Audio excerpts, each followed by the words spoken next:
Hi, ladies and gentlemen. Your pain is not you. Your past is not you. You are your determination. You are strong and successful when you turn your difficulties into real opportunities. And that's what Geneva did. Geneva, how you were able to go through all pain and turn it into a gain, please. Yes, hi, how are you today? Doing great. Thank you. Good to see you anytime. Good to see you. Well, I went through a coma and from there I woke up, I had an inflammation in the brain. Then I had a stroke. I went, I was in a wheelchair, and then I went from a wheelchair to a walker, from a walker to a cane. I had a lot of therapy, a lot of doctor visits, but I had a lot of moral support, a lot of positivity, a lot of faith in the Lord. And that's really pretty much how I did it. I stayed positive throughout the whole time. And just the willingness of making it work and knowing that I would make it work. That's really great. So I understand that your system support, your family, your doctors were great help, but you didn't stop there. You spent so many years in therapy and you have done so many reading, education, and training to understand why you came to that difficult, painful moment. And I'm sorry for all that painful past that became beyond its past right now. Let's say bygone be bygone, but still a great experience to learn from, especially your determination, your system supports, and how faithful you were and determined that it will be positive and you will go beyond it no matter how painful it is or it was. Yes, I definitely got educated. I went back to school. I decided I didn't want to take my diagnosis for just for what it was.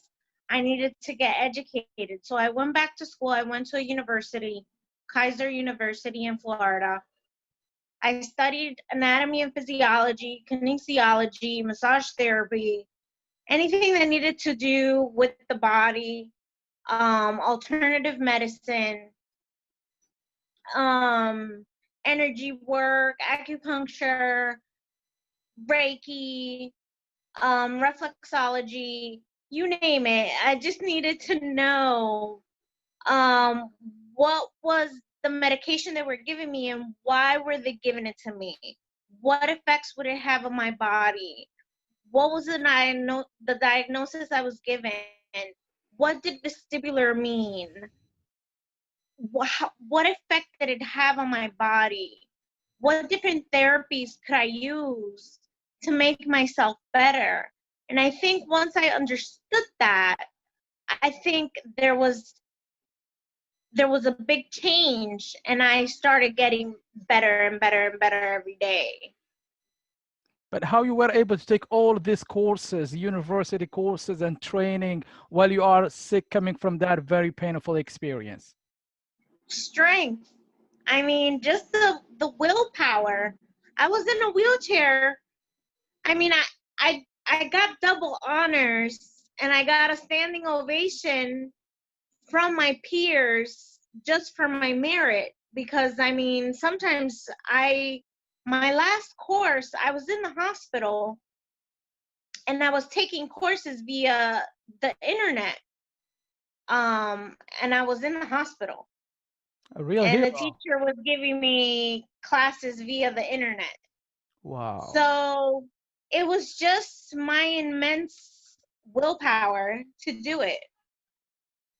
That's huge. And you are a real hero taking courses even while you are in hospital. What a determination is that? That's great. Yes. And now you are able to work. You are back to Yes. normal. Yes, I'm able to work. I am able to walk. I am able to run. Oh, even I to run. Wow, you are just, surprising the world again. Great.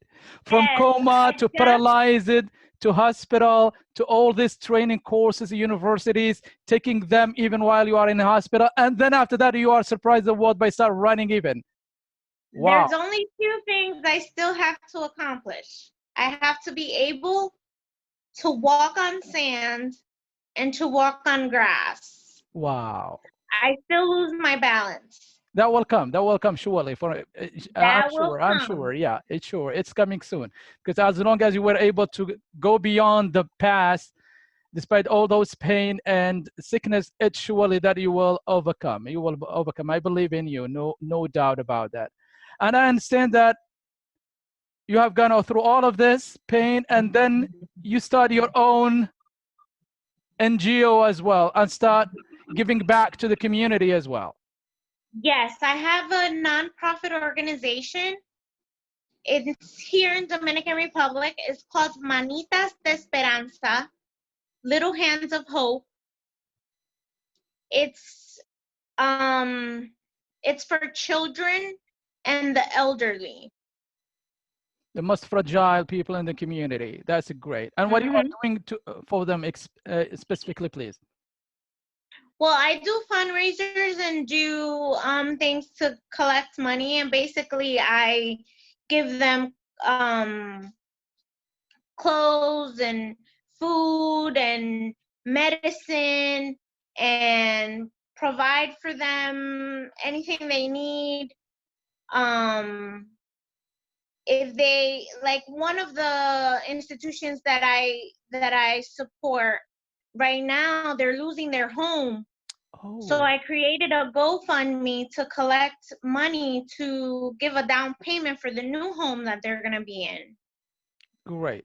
And who is helping you to do this? This is a work of a whole team, and you are coming from a special, difficult experience. How you get that energy to help the community?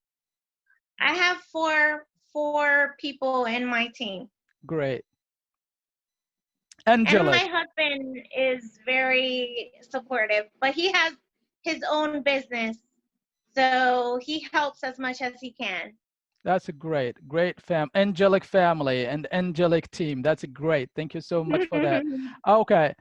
I understand that you didn't stop there and say, okay, now let me try writing. And you wrote something in Spanish that is starting with 7/7/2077. What's the story of these sevens? 7/7 of 2007. That's July 7 of 2007 was when I got sick. Oh, sorry. And so what's the book is all about? The book is all about me. It talks about my story before I got sick and when I got sick. Because I was a Jennifer before I got sick, and I'm a new Jennifer, a better self, a better Jennifer now. The best version, the latest. The best version of Okay, me. great. So tell me about that transition. What have changed between and after? Well, I was a workaholic. I was very obsessive compulsive. I had a lot of material needs. My focus was work, work, work. I used to work for Walt Disney World for 12 years. I was in sales. So I was very focused and I lived by myself. I didn't focus on my family. My focus was all out of whack. Everything was work, work, work. I didn't enjoy life. To now, where I enjoy the little things in life. Great. So how You did know? you come to that shift in focus, and how you change your mental dialogue to stay really positive and share your inspiring story in that positive sense as well? Well, when you face death, it's very daunting. Definitely. You put things into perspective. And the things that were important to you now all of a sudden are not that important. Now other things become important to you. Great. Now you value your family. You value life. You value the colors. You value love.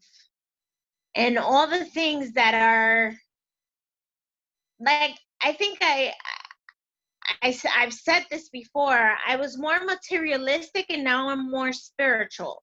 Great. So that's a shift. Okay, great. Yeah. Thank you. Okay, tell me some of the memorable lines, some of your favorite line in your book that you like to share with the world, please. I wrote down a little bit, like 2 or 3 sentences.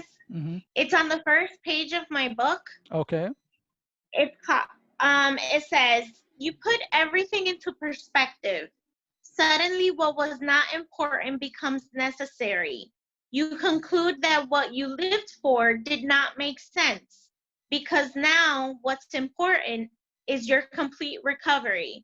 You acknowledge that God has a purpose with you beyond what you ever imagined. Great. That's huge spiritual uplifting experience. And if you would like to summarize the 2 most important pillars of your inspiring stories, what they are, please. My faith in the Lord and what inspires me. Okay. Last time we were talking about the same thing, and I still remember that you have added 2 extra things: love and patience. Love and patience, yes. And the angelic support of your brother. Yes, when I say what inspires me, I'm inspired by love and patience.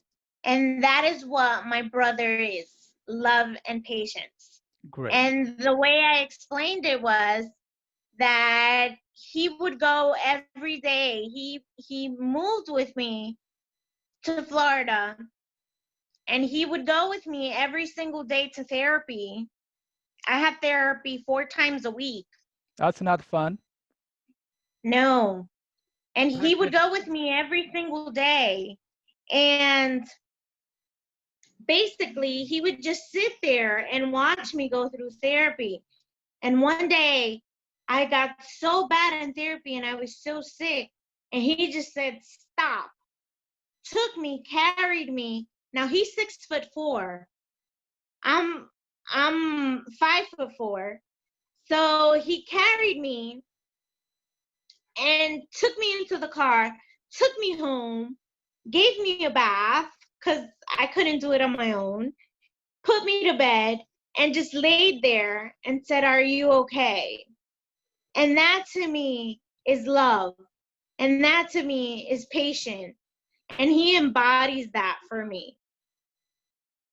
Okay, so be the embodiment of love and patience. That will be a great inspiring story by itself. So what is your last word to share with the world in terms of hope, faith, and positive thinking, and that determination which help you to succeed, to overcome all kind of pain, disease, sickness, and even the driving force that was pushing you even to take your courses, your university training, even on a hospital bed? I would say stay true to yourself, love yourself. You're stronger than you ever know. You're capable of greatness as God created you. Stay positive and be good to others. You were born to be happy. You were born to be triumphant. Wow, That's a really great ending. Thank you so much, Jennifer Apollinario, for this brilliant interview.